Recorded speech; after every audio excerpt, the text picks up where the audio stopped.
Okay, welcome to the Gavilan Film Show. I am your host, Grant Richards. Today's guests are two of my favorite filmmakers who both came through the Gavilan program. Highly experienced filmmakers, and I have a lot to ask them and talk to them about tonight. So let's welcome Sophie Warren and Grady Fiorio. Thank you. Thank you. Thank you. Thank you. Thank you. Thank you for coming. Hey. Oh, let's have a glass. Toast. All right. Ooh. They were anxious. That's what she said. A little bit earlier, but yeah, we have fun here. So I wanted to talk to you about your filmmaking experiences. Now, I know you're both experienced directors at this point, but you certainly didn't start. So experienced. But you didn't start there. I want to hear some of your experiences before you got to... I'm sorry, I'm fucking this up. I laughed way too hard. I apologize. That's all right. Our audience doesn't mind a few expletives. Some goofs and gaps. Yeah. Are you this goofy on the set? No, never. Okay. I've heard that when you're AD, that your personality changes.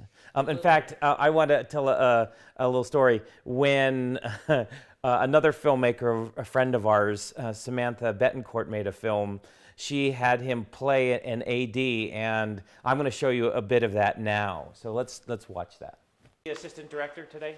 All right, punk asses, listen up. Cell phones off. I hear a ding-a-fucking-ling. You're ding-a-fucking fired. You hear me, goddammit? You can't fire them, Grady. If I hear a beep beep, you can toot the fuck out of my class. That is not Grady's real personality. So, Or so they say. Tell us what being an AD is like. Yeah, being an AD, as described to me by the one and only, you got to be the hard ass on set. And you got to be on top of everybody. Got to have that schedule down, and you got to be there shouting at the middle of the night, quiet on set, even though some people might not appreciate that. You got to tell everyone to turn their phones off. And it's making sure that you have the schedule down, having all the information down, and just being on top of it, realizing that, film sets are super fun, but it's also a workspace. And you really need to make sure that everyone's doing their job, because if you leave people to their own devices, they'd like to goof off. So you said the AD has to be, the assistant director has to be the heavy. Mm-hmm. Why is... Well, think about it like this. It's the director, it's their vision, it's the AD's set. They got to make sure that it's going on time, because if the AD isn't on top of it, then the producer's going to be breathing down their neck, and that's no fun for anybody. Yeah.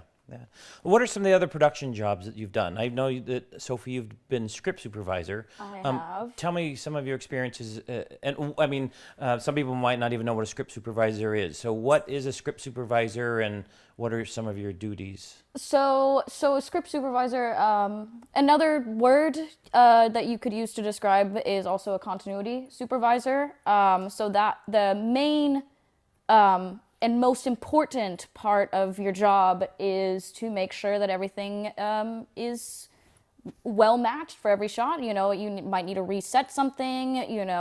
You'd be the person that said, oh, that glass of wine was not there, or it was over there. And so, it's very important to be active, and you're constantly moving around, you're resetting clocks. So that's, a huge part of the job. But then you would also pay attention to things like lines and dialogue and shifts in dialogue, movement, hair. Pretty much you're the eyes of the director, so you're paying attention to all of those little details that might be missed in the chaos of filmmaking. And then lastly, some people like this, some people don't, but for me personally, I love having my script supervisor do this when I direct, is having them write down which takes are good, which takes are bad, or if there's any slight shifts, so they kind of can catalog every single shot that's been done that day. So it's a huge job. It's very taxing, but it's a lot of fun at the same time. So you're both directors now, and you know that when you sit at the monitor during a shot, who's there with you? So if you're directing, you got your AD, your DP. No, I'm talking about sitting behind the monitor. Oh, sorry, behind the monitor. Yeah, you got your scripty and your AD. So scripty is another term for script supervisor, AD for assistant director. So the three of you, the director whose vision it is, the creative lead of all departments, sits with a script supervisor and the AD, and they watch the monitor very closely. What other production jobs have you done? Have either of you been a PA, a production assistant? All the time. I PA, that's what you're going to do a lot of. PA, grip. It kind of feels like grunt work, but it really is the base. The baseline for where you start, but it's also the base and the foundation, because without PAs and without grips, the whole thing comes tumbling down. Yeah. Let's talk about the producer. When you think of the producer, and I'm not sure if you've worked on many films that have had huge budgets, but what? Oh yeah, $50,000 at least. So what are some of the things that you think a producer, or have either of you produced? Mm-hmm. Okay, so Or smaller passion Yeah. projects. okay, so what is it that you see that the producer does? What is his or her job? Well, the producer, in one sense, holds the wallet. Or they're sourcing from other people, and they're saying, who can bring in this money? Where is this coming from? Who's taking care of catering and all of these?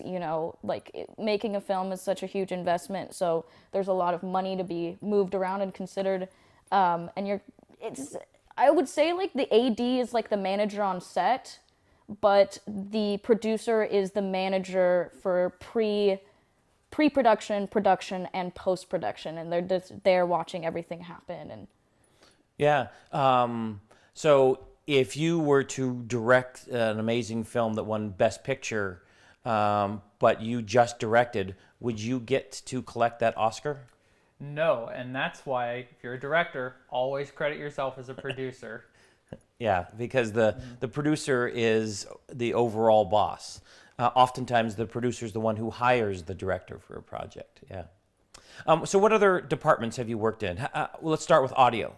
We all know Rufus, who's working with us right now. Have either of you been a mixer? Mm-hmm. Yeah. Tell me plenty about of that.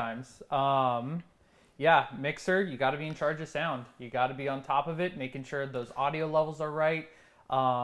Worst enemies, airplanes, dogs, cats, things like that in the background that, everyday life we're not paying attention to because we hear it all the time. twiddling the little knobs. Yes. One of the things that I think some people don't always realize is that you can have a great script and great cinematography, but if the audio is not good, it can take you out of the whole experience. So Definitely. a lot of people will overlook audio, and I think that's a huge mistake because it's so important. And the mixer not only obviously operates the mixer that takes in all the inputs for all the microphones, but it is also the person in charge of the audio department. So what other audio things have you done? Well, I'd say the mixer's important. Like, most important job is to be balancing the levels, so you don't want to. It's almost like you're opening and closing a microphone in a certain sense, where it's either picking up a lot of sound or it's picking up less sound. So something a mixer might do is say, well, you're going to yell in this scene, so can you practice the yelling so I can match the levels to that, and I'm going to know that at a certain point in the scene I'm going to have to decrease that level of sensitivity. Yeah. What other things have you done in audio? Boom mic. Yeah. So the boom operator, for those of you who don't know what a boom is, it's the long pole that holds a shotgun mic. And it is one of those, you get the big arms from holding up the boom pole for so long. But it's so important. If it's slightly off, the audio can be totally ruined or unusable. So, Or if there's any sort of movement in the cables or your arms shaking, that all can mess up the audio. yeah. So you have to have someone who's have the accuracy of booming correctly, but also then the strength to hold it there steady and not have any shaking noises. Okay, other than audio, I know that you've both worked in the camera department. So who's the head of the camera department? DP, DP, director of okay. photography.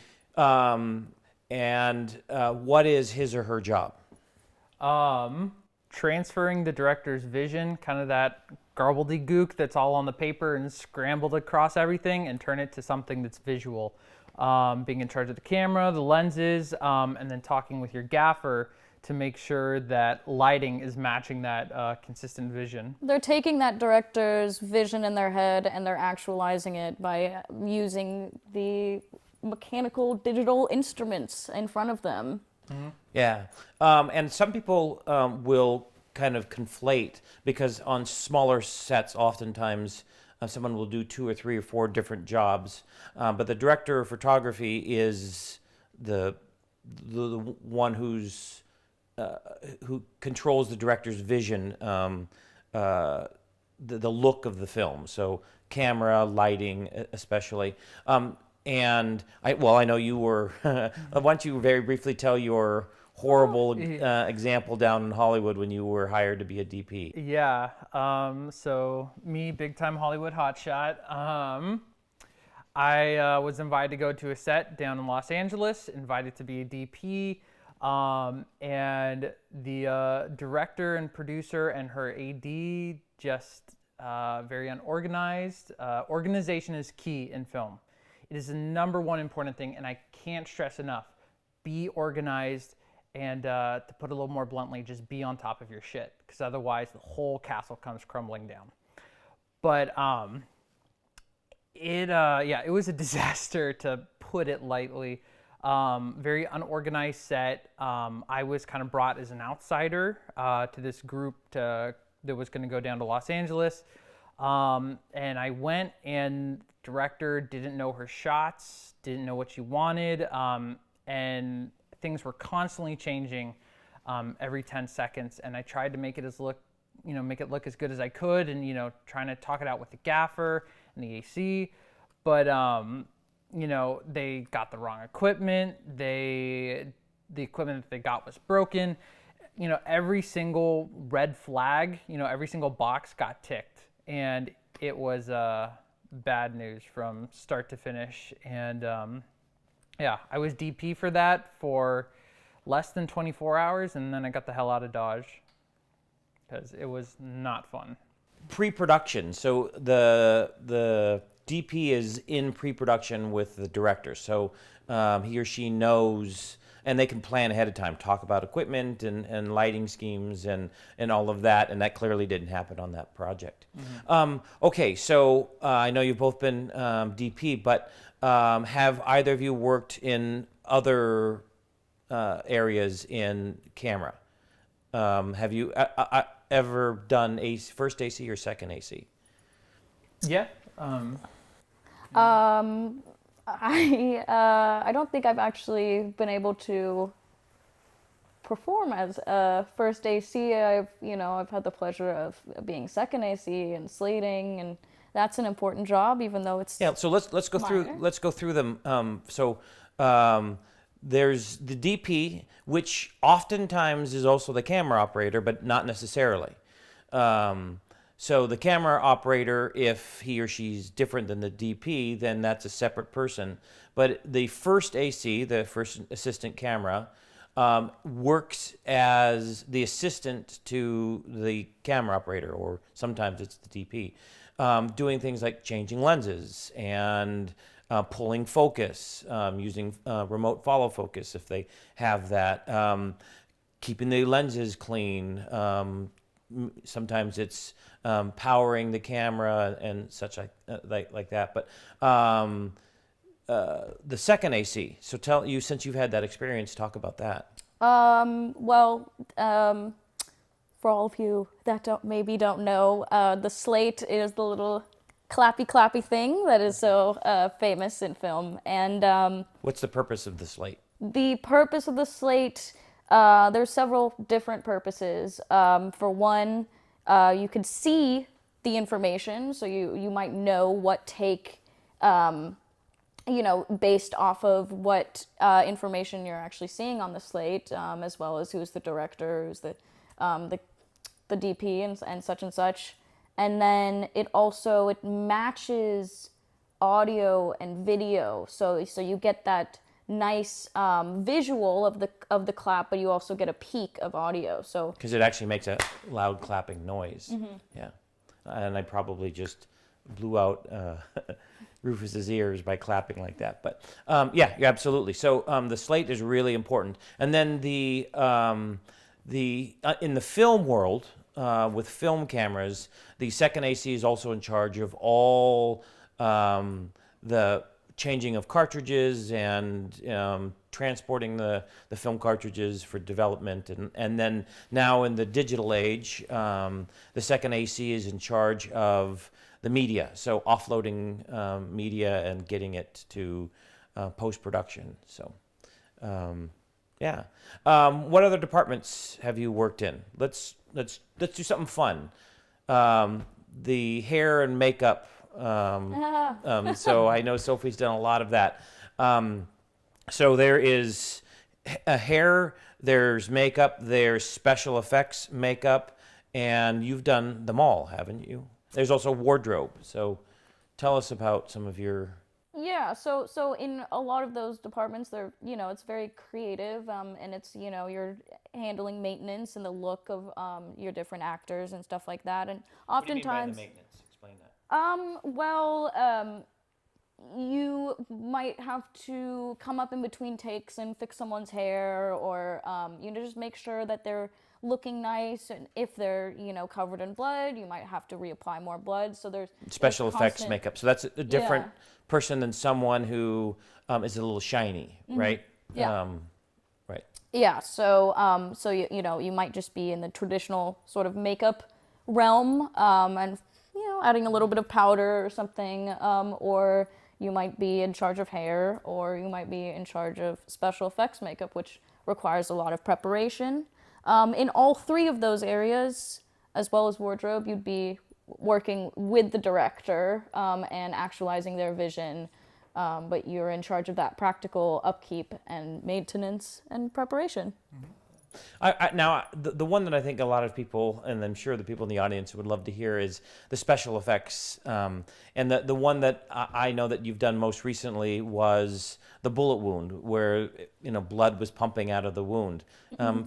Tell us about that experience. Well, I was working with the lovely director Grant, and he told us in production, I want a Saving Private Ryan shot, which, if you don't know what that is, that's blood dripping from a torso, profusely flowing, being able to be wiped away. And, so we're thinking, like, how can we actually make that happen? Because that sounds really difficult and impractical, and I had to do a lot of thinking. And eventually I said to Grant, well, I think the only way that we're going to be able to do this is if we get some sort of fake torso or a huge prosthetic. So so we look online and we find these very strange websites of skin suits and all sorts of weird stuff. She was looking at porn. Come on. And got very Hannibal Lecter at a couple points. so we're scrolling through all of these very creepy male torsos and with weird nipples and stuff like that. And we order one up, very expensive, takes a very long time to get here. And And then I had to sort of think about, well, how am I going to actually make the blood flow through? And I was thinking, well, I'm going to get some tubing and I'm going to lay it under the suit, and we'll have the actor put the suit on top of that, and I'll have it flow through a hole. And we had to figure out, how are we going to actually make the blood flow at that point? So Grant thought of the idea to use a gas siphoner. So we ended up using, this gas pump and, very thin tubing that I taped down. And I ended up cutting this little hole and sort of laying the tubing flush with it. And then on top of that, there was the aspect of like blood. Like, how can I get blood that flows, that behaves right, that's the right color? And oftentimes with a traditional costume or prop blood, it's very thick, it's very viscous. So I ended up having to make my own blood using a ton of different experimental ingredients. And I think the ultimate list of ingredients was cranberry juice, iodine, maple syrup, corn syrup, chocolate syrup, and red food coloring. So this huge elaborate list, but I did all these different experiments, and I'd pour and I'd test and I'd try to wipe it away and just see, because I really wanted it to behave like blood, but also be able to flow freely.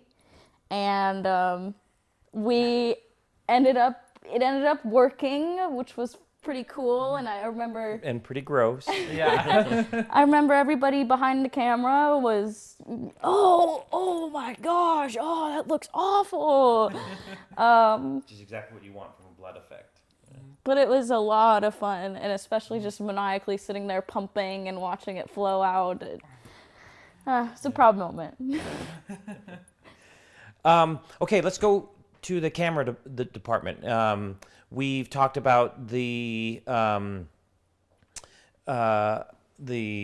director of photography, the first AC, second AC, and how they work with lighting and grip. So you mentioned earlier a gaffer. Have you ever worked as a gaffer? Mm-hmm. Yeah. So tell us what a gaffer does. They are in charge of the lights, and the DP kind of sets the tone and kind of what that's going to look like, and then the gaffer carries that out, and then they have their best boy to help them set that up. Yeah. The best boy is the chief electrician, and so the electricians provide power for the lighting. And then you earlier said grips are so important. What is a key grip, and what does a key grip and then the grips that work for them do? They are the muscle on set. They're the ones setting up and tearing down, and making sure that aspect kind of goes smoothly. They're kind of the think of it grip. They are the strength on set. Moving things around, setting up, tearing down, kind of that whole shebang. Yeah, also the key grips will oftentimes manipulate the light. So the gaffer will get the lights in the right places and positioning. Well, when it comes to color or manipulating that, the key grip will often, with the direction of the DP, change the color and manipulate that light. And then the grips, obviously, you're right, that's kind of synonymous with muscle and moving things around. Yeah. What other positions have you guys done that I'm skipping? Can you think of any other? I have done, and I guarantee you it's not on that list, animal control. I was animal control once on set, which is a job you probably won't ever have to do unless you're on some kind of more eccentric sets. This was 2 years ago, we filmed this short film for Giggly Dickens Productions, which is a production company I work with out of Hollister. And we did this kind of like Call of Duty short called Blackout, which you can watch right now on YouTube. And there was it's these guys on like a battlefield, and it's supposed to be like a video game, so they get power-ups or whatever. And one of them is like this big ass German Shepherd. And I was the grip on set, I was the mixer on set, I was the boom on set, and then I was also animal control on set.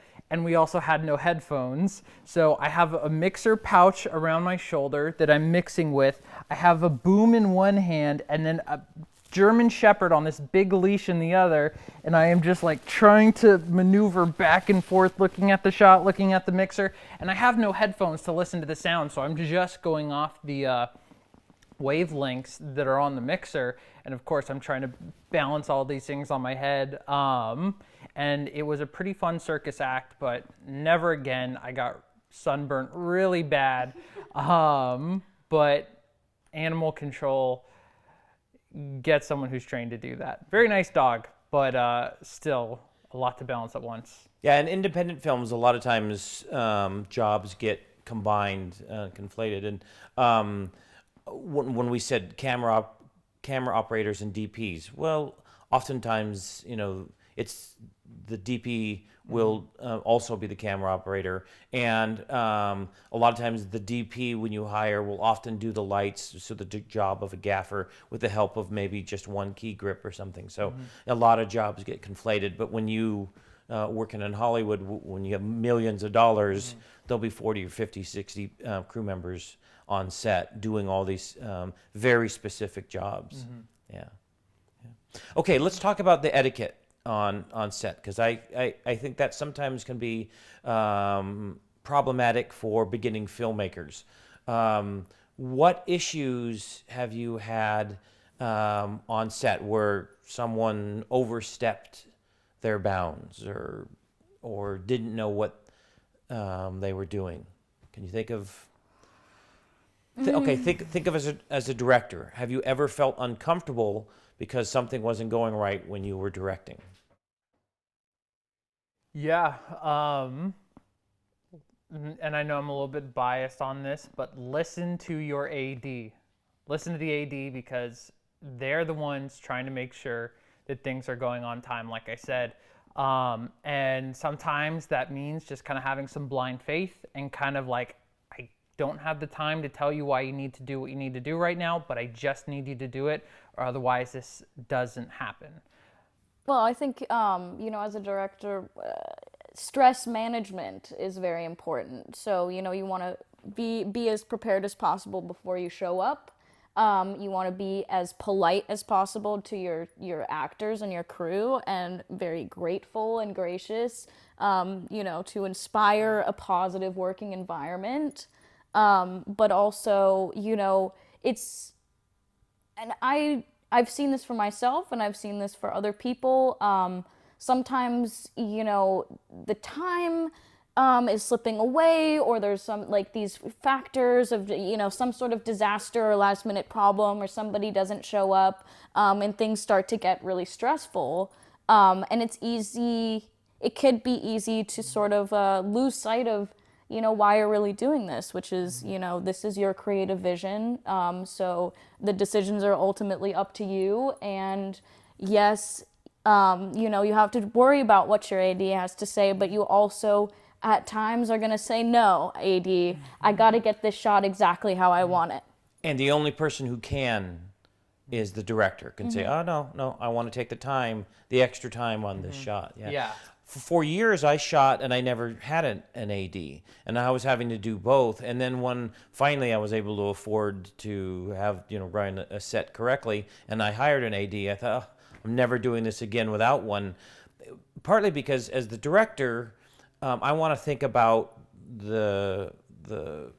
my vision, and I want to have my conversations with the actors. The AD's got to make sure you stay on schedule, and you got to be sometimes, the hard ass and very, and it's not easy to combine the two. Okay, now that we've covered most of the positions, let's talk about etiquette on set.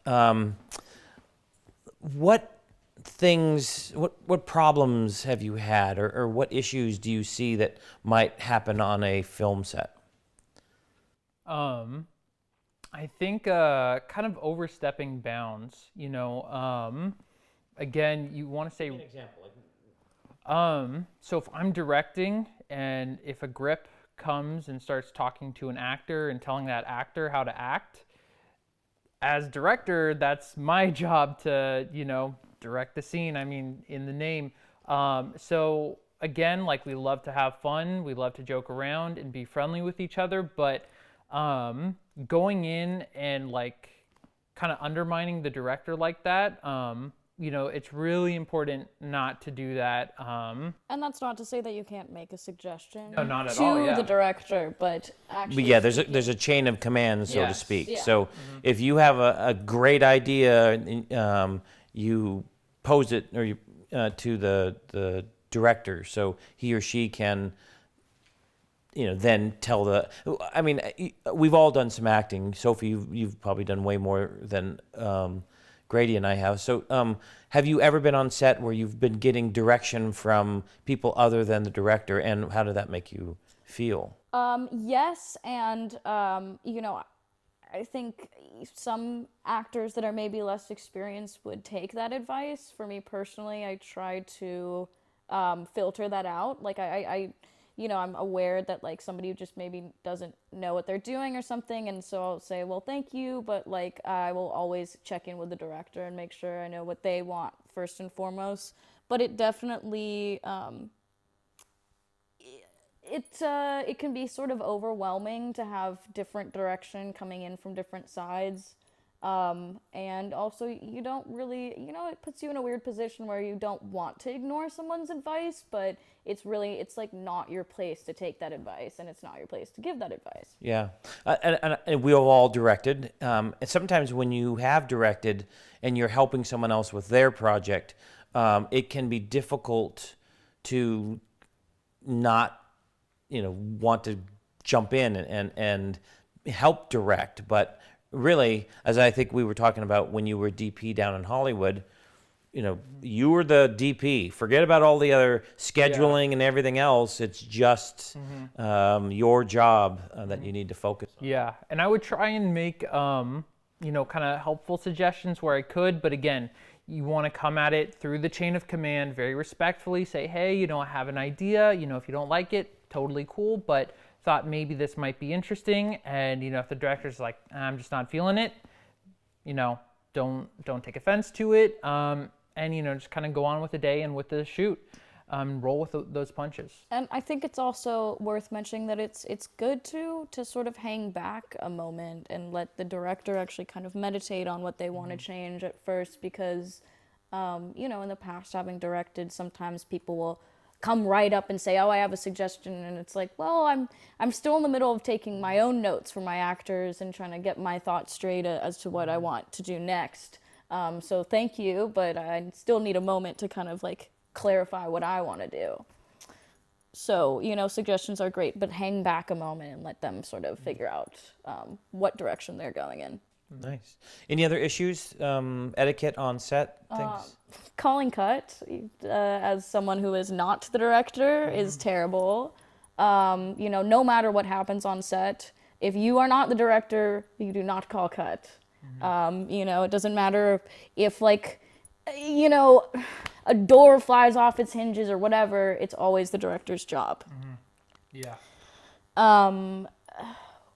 Another one that really has bothered me in the past is, as the director, I am the only one that really knows what the vision is. So I might have like a very specific idea of how I want the lighting, of how I want the framing, how I want my actors positioned, how I even want maybe like my focus, whether it's, shallower or deeper.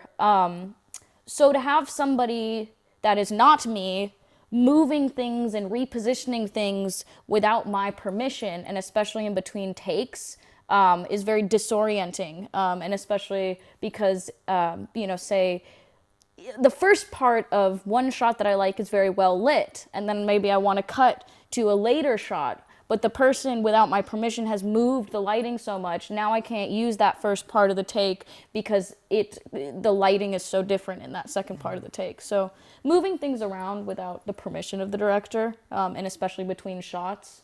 Yeah. Okay, unless you can think of any other etiquette issues, one of the things I would like to do is end it by giving advice to new filmmakers. So, what things would you suggest, new filmmakers or people who are getting into the film industry think about or do when they start making their own films? Well, to sort of wrap up the etiquette thing, it's important, I think, as like a young filmmaker, as somebody who's maybe not going to have a big budget yet, really your currency is, gratefulness, gratitude, and politeness. And so you always want to be kind on set, and you want to inspire like a nice environment. You want to thank everybody, as much as possible. A set where there's a lot of yelling or, abuse hurled at people is just never a nice environment to work in. Okay, I think the way I want to end this is let's think of some advice to give young filmmakers or new filmmakers. If they are wanting to make movies themselves, what advice do you have for them? I think the best advice for young filmmakers, and it's going to sound like the most obvious advice, do it. Make your movie. Right now, you're sitting down and you're watching this. What is stopping you right now from making a movie? You got a cell phone in your pocket. Most of them shoot at 4K. You got some friends. Get them together. Entice them with some food. Get the crew together. You don't need to be professionals. All of your favorite filmmakers, the way that they started making movies was just by doing it.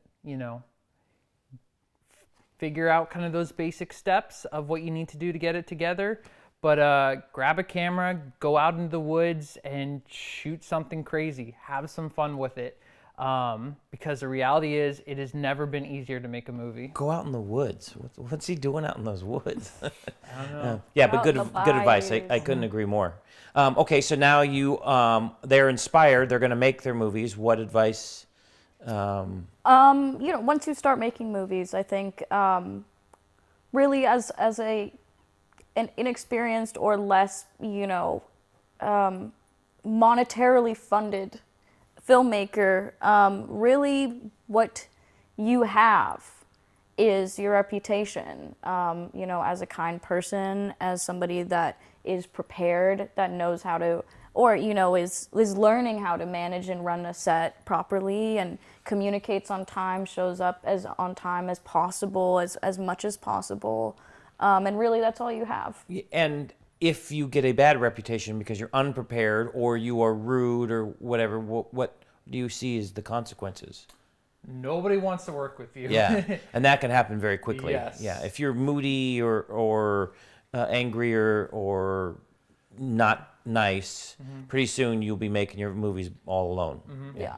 Be nice and be professional. Yeah. Other things that you'd want to suggest? I think for me personally, I always want to take those risks and do something ambitious because I think it always pays off and I always learn a lot more.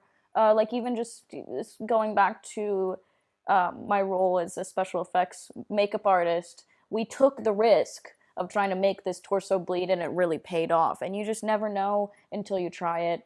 And then another piece of advice I'd say is always get better. Like every film that you make, try and see if you can get better equipment. Try and see if you can get just that better level of writing. Who are you casting? Are you going to cast, somebody who's your friend who maybe, let's face it, isn't the best actor? Or are you going to try for someone that might have some experience? And so taking those decisions to continue to build upon your skill set, upon your knowledge, and continue to refine your work as much as possible.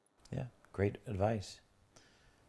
I also like the idea of doing a variety of things so that every time you set on foot, it's a learning experience. No matter how long you've been doing it, you learn something. Sometimes it's you learn what not to do, or who to work with or who not to work with. But sometimes it is you've not made a film like that, this before, or not been involved with it. And I think it's a learning experience. And if you're doing the same things over and over again, you're not learning as much. So mixing it up and trying to doing different genres, for example, I think can be very beneficial. So, well, thank you so much. I really appreciate you joining me here today, and I can't wait to see your next projects. And again, everybody, can you give a big warm applause for Sophie and Grady? Thank you. And thank you for the crew here today. This was the Gavilan Film Show, and I am your host, Grant Richards. Thank you for coming. Good night. Thank you.